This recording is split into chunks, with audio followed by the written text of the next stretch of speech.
Habari zenu? Kwanza hongera kwa save kali ambayo umeifanya siku ya leo. Asante sana. Wewe kama mchezaji mkongwe wa haya mashindano, unadhani mchezo unaofuata una umuhimu kiasi gani kwenu kama wachezaji na Azam FC kwa ujumla? Yes, mchezo unaofuata ni mchezo mgumu kwa sababu ni mchezo ambao unabeba taswira nzima na lengo kuu ambalo tuko nalo kama timu na kama wachezaji. Kwa hiyo ni mchezo ambao tunaenda kucheza na mwenyeji ambao nategemea mchezo wake wa leo naye mchezo wake unaofuata itakuwaje kwenye matokeo yake. Kwa hiyo kama atashinda au hatoshinda, kwa hiyo kwetu itakuwa mchezo muhimu, mchezo ambao nadhani tutaenda kutoa kila kitu kuhakikisha tunafikia yale malengo ambayo tunayataka, lakini hautakuwa mchezo rahisi hata kidogo.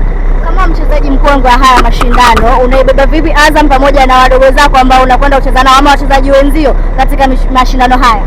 Yes, nadhani kitu kikubwa ambacho kipo na ambacho kinatupa moyo kama wachezaji na timu kiujumla ni kwamba kuona kila mchezaji ambaye anapata nafasi ya kucheza anatoa kile ambacho mwalimu anataka. Kwa hiyo rotation ambayo mwalimu anafanya, lakini lengo mama linakuwa pale pale kwa ajili ya kuweza kushinda.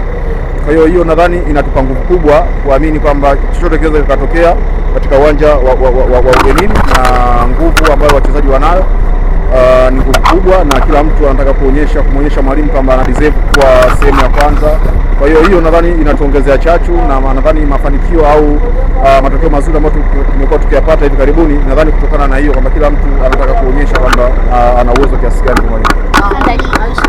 Tunaona rotation ya wachezaji ndani ya Azam FC. Kwako unaona inakuongezea morali kiasi gani? Yes, nadhani kama kubwa ni kila mtu ambaye anapata nafasi ya kucheza anaonyesha kile ambacho mwalimu anahitaji.